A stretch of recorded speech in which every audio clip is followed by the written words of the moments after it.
तो दोस्तों एक बार फिर से स्वागत है आप सभी का आपके अपने favourite English learning channel scholar English पर।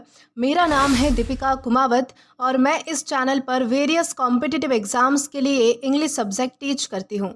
तो दोस्तों आज हम एक ऐसे टॉपिक के बारे में बात करने वाले हैं जिसे सुन के पहले थोड़ा आपको अजीब लग सकता है, लेकिन अगर आप इसे एक बार समझ गए तो आपको उतना ही ज़्यादा इंटरेस्टिंग भी लगेगा। दोस्तों ये टॉपिक है ब्लैंक वर्स। अब सवाल ये उठता है कि ये ब्लैंक वर्स होता क्या है। नाम सुन के तो ऐसा लगता है जैसे कि कोई खाली या फिर अधूरी पोएट्री होगी, लेकिन असल में ब्लैंक वर्स एकदम अलग और इंटरेस्टिंग चीज़ है। दोस्तों ये एक ऐसी पोएट्री स्टाइल है जो सिंपल वर्ड्स में कहूँ तो बिना राइम के लिखी जाती है, लेकिन उसमें एक रिदम होता है, एक म्यूजिक होता है जो इसे पावरफुल और ब्यूटीफुल बनाता है। अब आप ये ज़रूर सोच रहे होंगे कि बिना राइम के भी कोई पोएट्री होती है क्या? क्योंकि हमने जब भी स्कूल्स में कविता पढ़ी, कोई पोएम पढ़ी, तो वो अक्सर तुकबंदी वाली होती थी, यानी कि राइम वाली होती थी। जैसे कि twinkle twinkle little stars, how I wonder what you are. तो यहाँ पर आप देख सकते हैं कि स्टार्स और आर राइम कर रहे हैं। दोस्तों ये तो होती है राइम्ड पोएट्री, लेकिन जो ब्लैंक वर्स है वो इसके बिल्कुल अपोजिट होती है। मतलब इसमें राइम काम ही नहीं करता, पर इसका जो बीट और फ्लो है वो एकदम नेचुरल होता है। ये लगता है जैसे एक इंसान नॉर्मल बात कर रहा हो, लेकिन उस बात में एक कोई स्पेशल म्यूजिकल फील होता है। तो इस तरीके से आप समझ सकते हैं कि ब्लैंक वर्स यानी क्या है। दोस्तों अब अगर ब्लैंक वर्स की डेफिनेशन की बात करें तो ब्लैंक वर्स को डिफाइन करना बहुत ही ज़्यादा सिंपल है। ये एक ऐसी फॉर्म ऑफ पोएट्री है जिसमें कोई राइम नहीं होता, लेकिन एक फिक्स्ड रिदम होती है, और ये रिदम होती है आयम्बिक पेंटामीटर। अब ये बड़ा सा हैवी शब्द लग रहा है, यानी कि आयम्बिक पेंटामीटर यानी क्या होता है, इतना बड़ा शब्द कहाँ से आ गया। तो चलो अब इसे भी जो है वो हम एकदम इजी लैंग्वेज में समझते हैं। दोस्तों आयम्बिक का मतलब होता है एक छोटा बीट और एक बड़ा बीट का कॉम्बिनेशन। जैसे कि एक बीट है ताड़म, मतलब पहला साउंड हल्का होता है और दूसरा साउंड बहुत ज़्यादा स्ट्रांग होता है। अब पेंटामीटर का मतलब होता है एक लाइन में ऐसे 5 बीट्स होना। पेंटा का मतलब क्या हुआ कि 5, और मीटर का मतलब कि बीट्स हम यहाँ पर कंसिडर करते हैं, यानी कि एक लाइन में जो है वो कुल 5 बीट्स होना, 5 पेयर्स होना।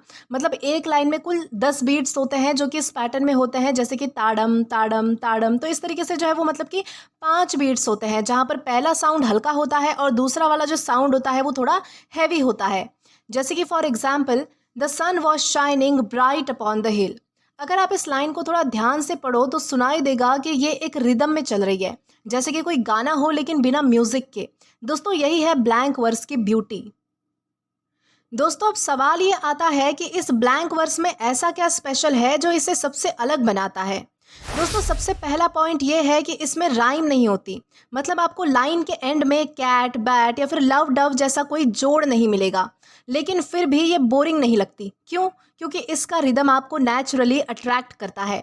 दूसरा पॉइंट ये है कि ये एकदम नेचुरल स्पीच जैसी लगती है। मतलब अगर कोई कैरेक्टर स्टेज पे डायलॉग बोल रहा है ब्लैंक वर्स में, तो वो एक साथ पोएटिक भी लगता है और एकदम नेचुरल भी लगता है। यही रीज़न है कि इसे मोस्टली प्लेज और ड्रामाज में यूज़ किया गया है।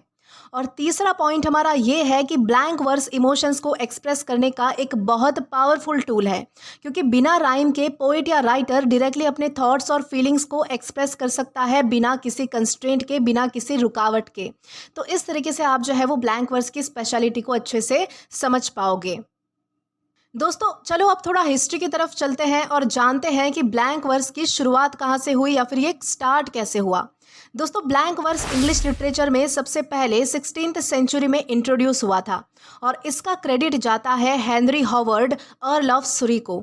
यानी कि ये एक इंग्लिश पोइट थे जिन्होंने वर्जिल की एक लैटिन एपिक पोएम एनियड की ट्रांसलेशन की। यानी कि लेकिन ट्रांसलेशन करते वक्त जो है वो उन्होंने राइम यूज़ नहीं किया, सिर्फ एक रिदम बनाई, और इसी तरीके को आज हम ब्लैंक वर्स कहते हैं। मतलब कि हेनरी हॉवर्ड को ब्लैंक वर्स का फादर माना जाता है।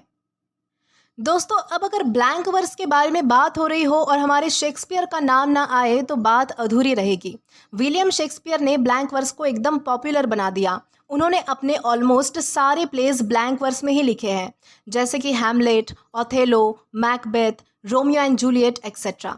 शेक्सपियर के कैरेक्टर्स के डायलॉग सुनने में ऐसे लगते हैं कि जैसे कोई नॉर्मल इंसान बात कर रहा हो, लेकिन उन डायलॉग्स का रिदम और फ्लो एकदम म्यूजिकल लगता है।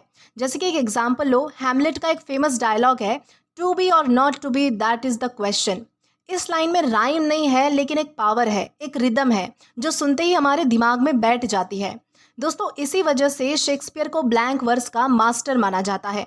उन्होंने ब्लैंक वर्स को एक लेवल ऊपर ले जाकर एकदम इमॉर्टल बना दिया। दोस्तों शेक्सपियर के बाद ब्लैंक वर्स का सबसे बड़ा नाम अगर कोई है तो वो है जॉन मिल्टन। मिल्टन की पोयम पैराडाइज लॉस्ट पूरी ब्लैंक वर्स में लिखी गई है और ये एक बहुत बड़ी एपिक पोयम है जो कि मैंस फर्स्ट डिसओबीडियंस और एडम ईव की स्टोरी के बारे में है। मिल्टन ने इसमें राइम को कम्प्लीटली हटा दिया है और सिर्फ रिदम पर फोकस किया है। उनका मानना था कि राइम एक अननेसेसरी चीज़ है और बिना राइम के भी पोएट्री की असली शक्ति मतलब कि दिखी जा सकती है, यानी कि पोएट्री जो है वो अपनी असली ताकत बिना राइम के भी दिखा सकती है। उन्होंने ब्लैंक वर्स को एकदम क्लासिकल और सीरियस बनाया और प्रूव कर दिया कि ये स्टाइल एपिक पोएम्स के लिए परफेक्ट है। दोस्तों इन कुछ फेमस पोइट्स के बाद फिर आई रोमांटिक पोइट्स की जनरेशन। ये लोग नेचर और इमोशंस को एक्सप्रेस करते थे और उन्होंने भी ब्लैंक वर्स को एडप्ट किया है, जिसमें से हमारा सबसे पहला नाम आता है विलियम वर्ड्सवर्थ। दोस्तों इन्होंने अपनी लॉन्ग पोएम द प्रिल्यूड में ब्लैंक वर्स का यूज़ किया है। ये एक ऑटोबायोग्राफी जैसी पोएम है जो कि उन्होंने अपने खुद के एक्सपीरियंसेस पर लिखी है, यानी कि ये जो पोएम है वो उनके खुद के एक्सपीरियंस पर बेस्ड है। देन हमारा दूसरा नाम आता है पर्सी बाय शेली। दोस्तों इन्होंने द सेंसी इस प्ले में जो है वो ब्लैंक वर्स का यूज़ किया है। ये जो प्ले है वो उन्होंने पूरा ब्लैंक वर्स में ही लिखा है। देन तीसरा नाम आता है जॉन कीट्स। दोस्तों इन्होंने हाइपेरियन इस पोएम में जो है वो हमारे ब्लैंक वर्स इस स्टाइल का यूज़ किया है, यानी कि इन पोइट्स ने ब्लैंक वर्स को और ज़्यादा मॉडर्न बनाया और दिखा दिया कि राइम के बिना भी इमोशंस एकदम ब्यूटीफुली एक्सप्रेस किए जा सकते हैं। दोस्तों यहाँ तक तो हमने जाना कि वो कौन कौन से फेमस पोइट्स थे जिन्होंने अपनी राइटिंग्स में ब्लैंक वर्स का यूज़ किया है, लेकिन अभी कन्फ्यूजन क्लियर करना बहुत ज़्यादा इम्पॉर्टेंट है। दोस्तों अक्सर क्या होता है कि लोग ब्लैंक वर्स और फ्री वर्स को सेम ही समझ लेते हैं, लेकिन ये दोनों अलग है।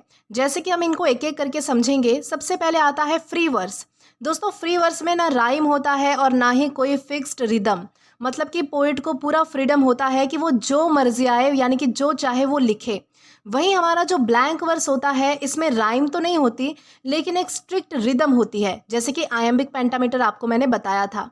तो समझने वाली बात यह है कि ब्लैंक वर्स एक डिसिप्लिन पोएट्री होती है और वहीं जो फ्री वर्स होती है वो एकदम आज़ाद पोएट्री होती है, जहाँ पर हमारे जो पोइट्स होते हैं वो अपने मन से, यानी कि किसी भी फ्लो में, किसी भी मतलब कि किसी भी राइम या फिर रिदम को फॉलो ना करते हुए कुछ भी लिख सकते हैं, यानी कि अपने थॉट्स या फिर अपने आइडियाज़ को एक्सप्रेस कर सकते हैं। तो आई होप आपको ब्लैंक वर्स और फ्री वर्स में जो फ़र्क होता है वो अच्छे से समझ आया होगा। दोस्तों अब ये जानना भी ज़रूरी है कि ब्लैंक वर्स का यूज़ कहाँ होता है।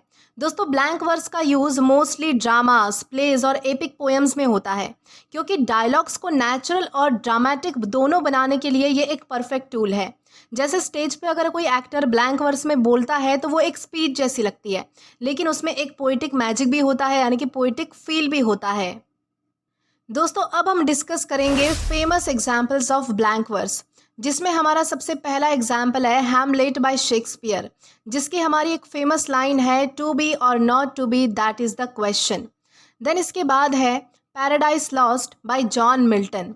दोस्तों इसके कुछ फेमस लाइंस है, जैसे कि of man's first disobedience and the fruit of that forbidden tree whose immortal taste brought death into world and all over the woe. Then हमारा अगला एग्जाम्पल आता है doctor Faustus by Christopher Marlowe. दोस्तों इसकी जो फेमस लाइन है वो है was this the phase that launch 1,000 ships and burn the topless towers of William. और हमारा लास्ट एग्जाम्पल है the prelude by William Wordsworth. दोस्तों ये पूरी एक ऑटोबायोग्राफिकल पोएम है जो कि ब्लैंक वर्स में लिखी गई है, यानी कि हमारे पोएट ने अपनी लाइफ के ऊपर लिखी है, अपने एक्सपीरियंसेस के ऊपर लिखी है। तो दोस्तों ये तो हमने कुछ फेमस एग्जाम्पल्स डिस्कस कर लिए। तो दोस्तों अब हम कंक्लूजन की ओर बढ़ते हैं। ब्लैंक वर्स एक ऐसी पोइट्री फॉर्म है जो राइम के बिना भी ब्यूटीफुल और पावरफुल लगती है। इसका बर्थ हुआ हेनरी हॉवर्ड के थ्रू। शेक्सपियर ने इसे इमॉर्टल बनाया, मिल्टन ने इसे एपिक बनाया और रोमांटिक पोइट्स ने इसे मॉडर्न बना दिया। आज भी ब्लैंक वर्स लिटरेचर का एक मेजर पार्ट है और एकदम स्पेशल प्लेस होल्ड करता है। तो अगली बार जब आप कोई ऐसी पोइट्री या फिर डायलॉग सुनो जिसमें राइम नहीं हो लेकिन एक नेचुरल रिदम हो, तो समझ जाना कि यही है ब्लैंक वर्स का मैजिक। तो दोस्तों आज के लिए बस इतना ही। आशा करती हूँ कि ब्लैंक वर्स यानी क्या होता है ये आपको अच्छे से समझ आया होगा और आज का ये वीडियो आपके लिए काफ़ी हेल्पफुल रहा होगा और अच्छे से मतलब कि पसंद भी आया होगा। तो दोस्तों आज के लिए बस इतना ही। अगर आपने अभी तक हमारा टेलीग्राम चैनल ज्वाइन नहीं किया है तो टेलीग्राम पर English with Deepika Kumawat search करके या फिर डिस्क्रिप्शन में दिए गए लिंक के थ्रू, साथ ही साथ अभी जो आपको आपके स्क्रीन पर क्यूआर कोड दिख रहा है वहां से भी आप हमारा टेलीग्राम चैनल ज्वाइन कर सकते हैं, या फिर जो कमेंट बॉक्स है वहां पर जो पिन कमेंट है वहां से भी डायरेक्टली आप हमारा टेलीग्राम चैनल ज्वाइन कर सकते हैं, ताकि आप कभी भी किसी भी नए आने वाली वीडियोस को लेकर कोई भी अपडेट्स को मिस ना करें। और दोस्तों अगर आपको आज का ये वीडियो पसंद आया है या फिर हेल्पफुल लगा है तो do like this video, subscribe the channel and share as much as you can. और अगर आपने इससे पहले वाली वीडियोस नहीं देखे हैं तो यहाँ पर मैंने एक प्लेलिस्ट प्रोवाइड कर दी है, जहाँ पर आप क्लिक करके वो सभी पहले वाली वीडियोस भी देख सकते हैं और एक्सप्लोर कर सकते हैं। Till then keep learning. Thank you.